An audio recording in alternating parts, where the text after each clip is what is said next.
afternoon, everyone. Welcome to General Hospital Envy, my GH after show. Let's get right into it. Alright, so that slimy SOB Dr. Bensch has taken things to an all-new low.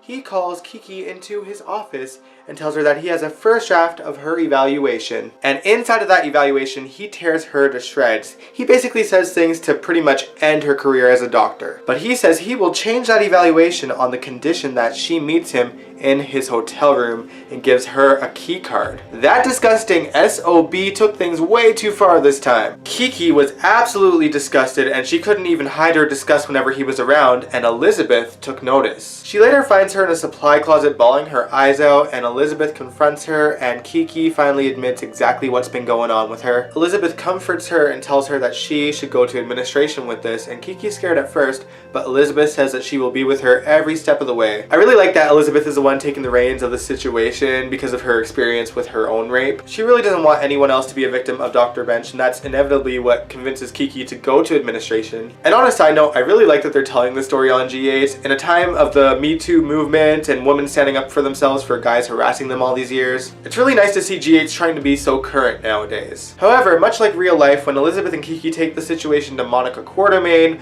Monica straight up says there's not a whole lot they can do about it. Sure, an investigation will open, but with absolutely no evidence, it's a game of he said, she said. And on the flip side, even if there is proof, at the most he's facing a few days suspension or a few weeks. I gotta give props to GH for keeping it real. I'm just not looking forward to the rest of the story right now because it looks like it's gonna get ugly. I keep thinking back to the voicemail that Kiki left for Dr. Bensch and that he saved it, and it's going to come into play, I just know it. He's gonna make her look like a liar, and I'm so afraid. Now I know Franco is close to Kiki and Elizabeth, but I really don't want to see him in the story, not because I dislike the character per se, but given the tie-ins to the Me Too movement, I want to see the females at the forefront of this. Not that I don't think Dr. Bensch doesn't deserve to be in a dog cage with a shock collar on him, but I really don't want to sit through another round of redeeming Franco. In any case, Franco is a little bit busy trying to track down Elizabeth's family. He wants to meet them and invite them to the wedding. Yo, Franco, we have been trying to see Elizabeth's parents since she was a teenager. It has not happened. The last time we seen her dad on the show, she wasn't on the show. She wasn't even born yet. Audrey is permanently off screen, Steven is in jail, Sarah hasn't been mentioned in years, and Hayden went on the run, so I don't think we're gonna see them. But if you do manage to get Jeff Weber back, kudos to you. Also, Kevin is still trying to get Franco to have some therapy sessions over what happened to him as a child. But it would appear that he has a new patient to deal with in Alexis Davis. By the way, Kevin, are we gonna talk about the fact that your wife was supposed to be gone for 6 weeks and she's been gone for 4 months? Anyone gonna bring that up?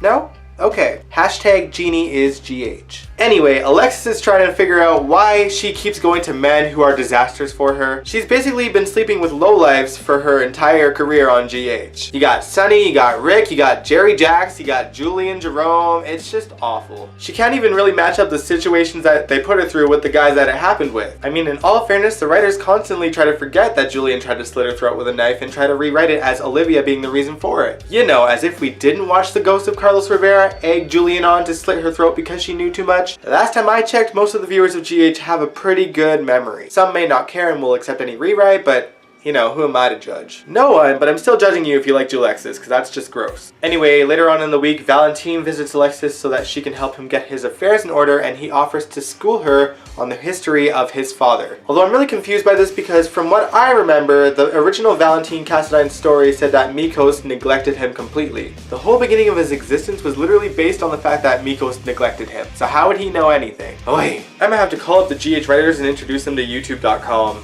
Anyway, Valentine is trying to get his affairs in orders because his past is coming to bite him in the ass. Nina wants to divorce him. The stuff with Anna came up. But let's put that aside and talk about Anna and Finn. I mean, I'd rather not and say that I did. The writers are still trying to sell them as a super couple. But I feel like in the entire time that I've watched GH in the last, 15 years or so that I've been watching, I have never seen a more awkward kiss between two characters than what I saw with Finn and Anna this week. Stop trying to make Fana happen, it's not working. Anna is a mess right now, you guys. She refuses to cooperate with the WSB. She wanted to be with Peter during the transfer to Steinmauer. Even if that was the case, Peter has plans of his own. He actually calls Drew over to the PCPD and offers him the flash drive of his memories on the condition that he breaks him out. Drew refuses. He would rather have a surgery that gets rid of Jason's memories without having his memories back than help Peter escape. Kim is not happy about that situation, by the way. She actually goes to Jason pleading for him to help his brother. Not that he would listen to Jason in the first place, so it was kind of pointless. But I have to admit, I really liked seeing Tamara Braun and Steve Burton in the scene together. It was like classic Carly and Jason feels. Later on, Sam visits Peter in jail and he tells her of Drew's plans and she is not happy about that. However, before we get into that,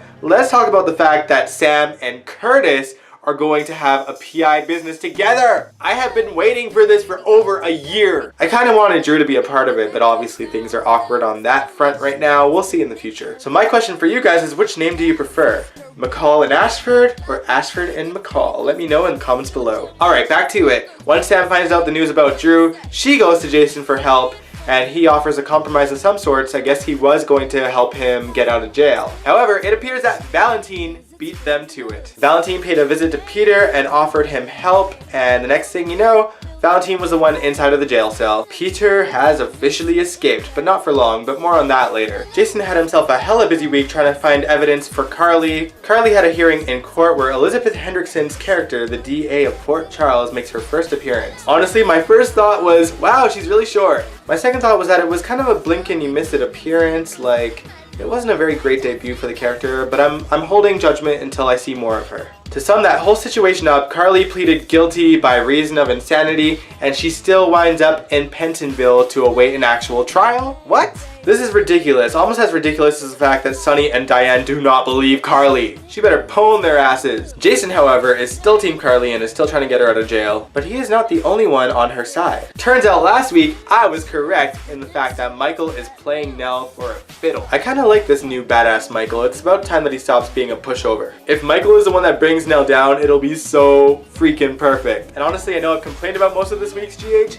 but that was a highlight for me. It made the short yet frustrating week a lot better. We're not done talking about this week though, because Liesl Obrecht comes back to get introduced to her grandson, James Malcolm West. How cute. She vows to protect him from every danger. And trust me, she means business, because when she found out that Anna was Heinrich's mother, ooh, she flipped. She tore Anna to shreds, and it seems that Dr. O is back to her evil scheming ways. At least I think so. The reason I think this is because when he escaped, he went back to his hotel, and then he got jabbed with a needle and dragged to a barn house, I think. We didn't see who did it, but we did see who ended up there. When Nina was talking to Maxie, who has a new but not so new face in the form of Molly Burnett, I think her last name is. Maxie has been temporarily recasted because Kirsten Storms had the flu, and we've seen Molly play Maxie before when she took a big leap of absence. This time, however, Molly actually dyed her hair blonde. Although admittedly, I am a little upset that we didn't get to see Kirsten Storms hold the baby for the first time. Anyway, Nina gets a call and she ends up at that barn where Peter was being held hostage. Nina had a pretty good poker face going on, but I have a feeling that she did not expect Peter to be there. I feel like she's probably just as shocked as Peter was to see her there. But this totally has Dr. Obrecht written all over this, and I'm hoping to be proven right this week. And that's the week that was in Port Charles. But before I let you go, we have a bit of GH casting news. Actor James Reed, who used to play the evil Clyde Weston in Days of Our Lives, has been cast